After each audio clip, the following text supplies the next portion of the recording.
Hey everybody, it's Mark with ExoticCar PlayPlace. Thanks for stopping by today. And today's video is going to be particularly around the S85, which is the V10 motor found in the E60 M5 and the E63 M6. As well, we're going to talk because this is the bearing concerns that are also known to be a problem in the S65 motor found in the M3 of the same generation. They also had similar concerns, and that is the rod bearings. And if you want to understand more specifically what the rod is, or the connecting rod, a quick look at a cutaway here that will show you what really that point is we're talking about. But we're talking about the rod bearings. That's the point that is known as one of the weaknesses in the E60 M5, or specifically the S85 engine and the S65 engines. Both had these concerns. So moving right along, talking about that, the S85 engine had problems with the rod bearings. Like if you look at a lot of the forums and people talk about various reasons, they're trying to understand why these rod bearing failures are happening. Now, first of all, it all started with, some premature engine failures that led from one thing to another and got that string of checks done. People started investigating why these issues were happening and what was going on with these rod bearings that were causing them to fail prematurely, and particularly with low kilometers. A lot of these engines failed with kilometers in that 50,000, maybe 80,000 mile range, which is again about 80 to 120,000 or 100,000 kilometers. That was kind of the range at which you would almost expect failure on these engines. So lots of investigation went by. You had engine building companies digging in. You had a lot of independent shops trying to figure out and understand what was causing these problems. But really, at the end of the day, these cars were failing at, what you would consider a higher than normal rate. So people started using tools to their discretion. Oil sampling. I know a lot of people were getting the Blackstone oil sampling done, or basically just getting your oil checked. You would take it into a shop. They would investigate the oil itself and check for copper content in the oil. And copper would suggest that inner lining of the bearing, because the bearing has a couple layers to it. You have the lead lining, which is your first point of contact. And then once you break through that, then you're into the copper. And once you start seeing copper wearing in your actual oil samples, that's an indicator that you're starting to really wear into that bearing. Now, which bearing? Well, obviously V10, we have 10 cylinders, we have 10 rod bearings, or really there's 20 because there's a top and a bottom from each cylinder or each piston. And for the S65, obviously it's 8 or 16. Now, I've done a little checking around. The bearings themselves, are not really that expensive. People get worried about how much it is to replace these. Well, the bearing kits themselves are about $600, $500-$600 for the V8 engine, or about $800, $700 to $800 for that V10 motor in the S85.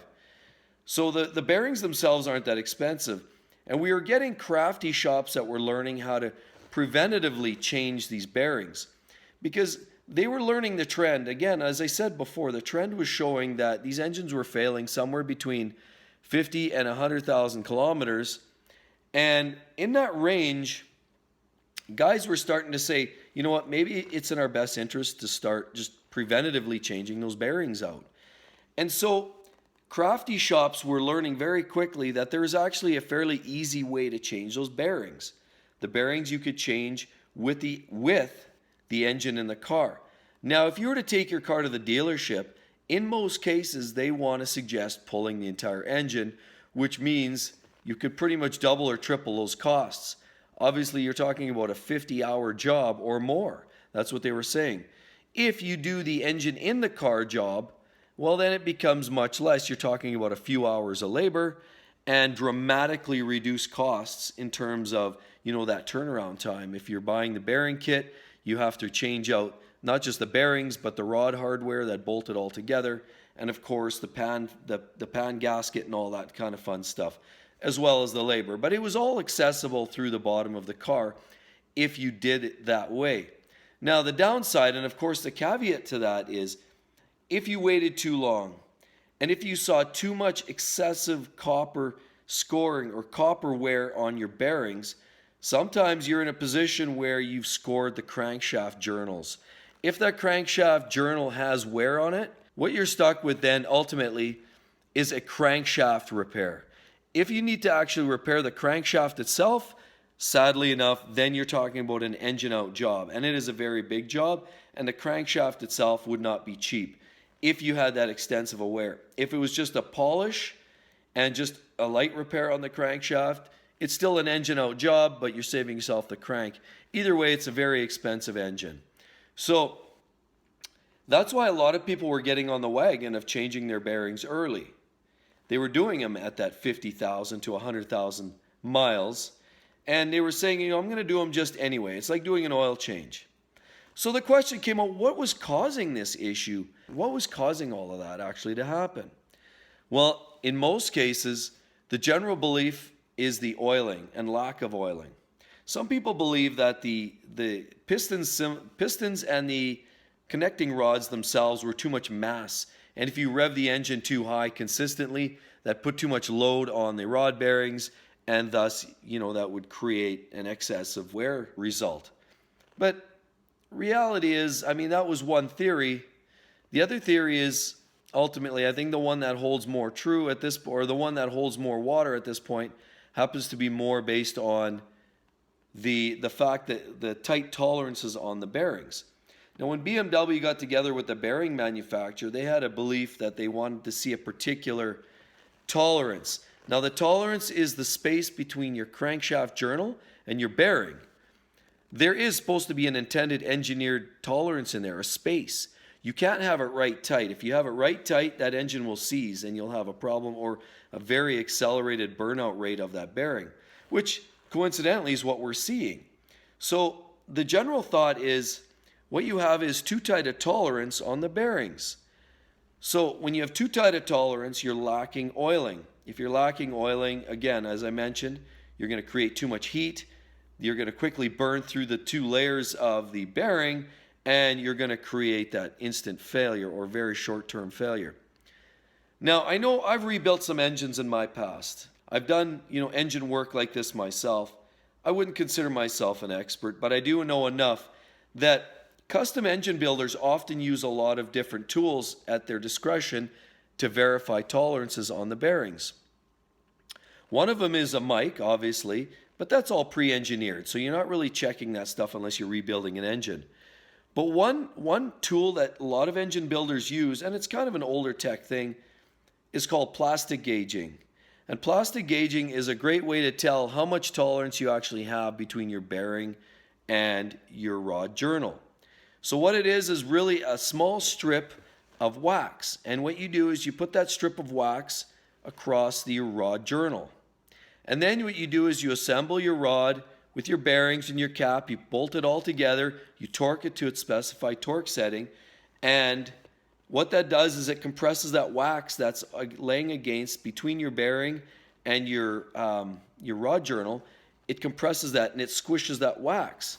So what ends up happening then is you undo that fastener again, you pull that apart, then you peel your plastic gauge off, you take that piece of wax and you measure it to a measurement that they have allotted for the manufacturer. The actual plastic gauge says this is your how many thou of clearance that you have, and that tells you how much actual tolerance you have between your bearing and your rod and your journal.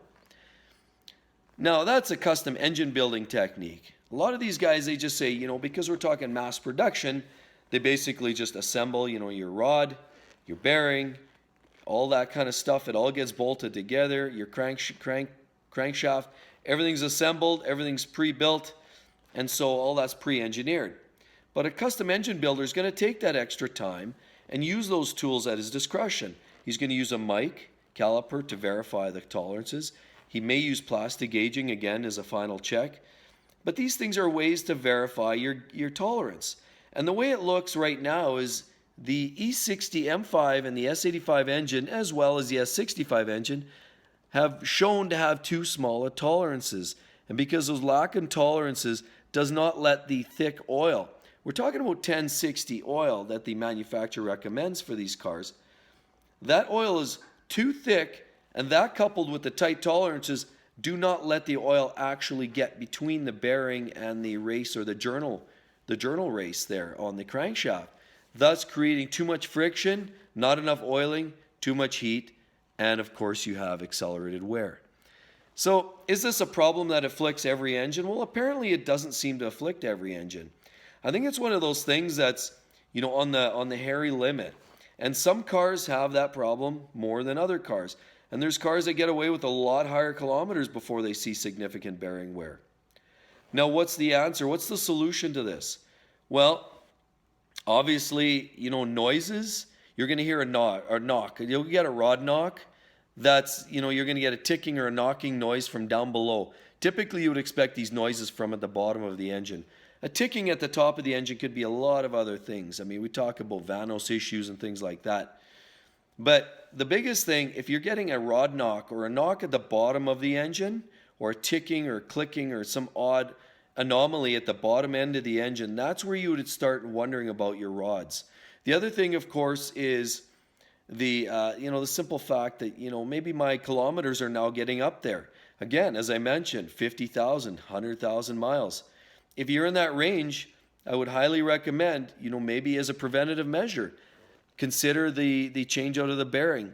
After all, it's a very expensive car. You want it running in optimal condition and optimal ways, so why not keep it running that way? So sometimes you have to consider maybe spending that extra cash. Of course, for protection, if you don't want to concern yourself with any of these issues, maybe if you want to own the M5, maybe you want to own that M3, make sure you've got an extended warranty if that's available. You know what? If that's, a $4,000 or $5,000 touch, it might be worth your time. Don't forget, it's going to cover a lot of other things like the SMG failures. It's potentially going to cover your bearing problems. It could cover, a lot of the other issues you might find with these cars that are consistent. The vanos issues and things like that. Vanos, SMG pump, vanos issues. These are all things that you want to protect yourself from. They're all expensive features, and they'll all cost you, and they'll run you through the mill. But again, you know what, guys? Hey, honestly, I'm just going to say this. I had warranty on my M5, and I'll say had. I currently don't have warranty. It has run out. But, all things aside, you know what? If you want to play, you got to pay. And that's kind of the philosophy.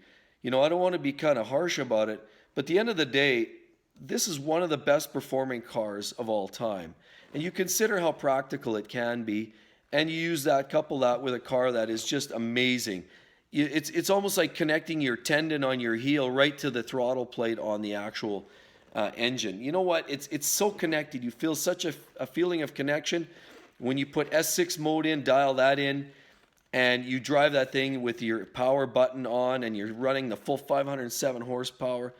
All these things sort of just get forgotten because this car is such an amazing machine. But everybody, I know it's a concern. There's a lot of talk and a lot of debates on all the forums out there about the rod bearing issues. And again, if I can maybe say, if you want to protect yourself, extended warranty is a great way. If you don't want to go that way and you just want to wing it, just do your maintenance. Make sure you're doing your oil changes, in good time. Don't wait for BMW's 18,000, 20,000 kilometer recommended, settings, because the computer says, your oil's ready for, an oil change. And don't necessarily wait for that.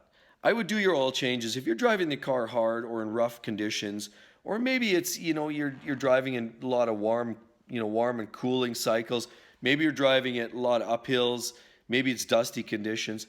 Get that oil change very frequently, because don't forget that oil has not only an impact on your rod bearings, it has an impact on your valve train, and has an impact on your vanos and everything else in the engine. So you want to protect yourself, do your oil changes, be preventative, in terms of some of your maintenance.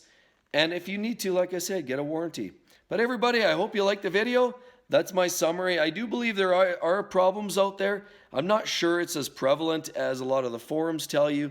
Again, don't forget, you tend to hear a lot more of the negative stuff. You never get an attaboy for doing something right.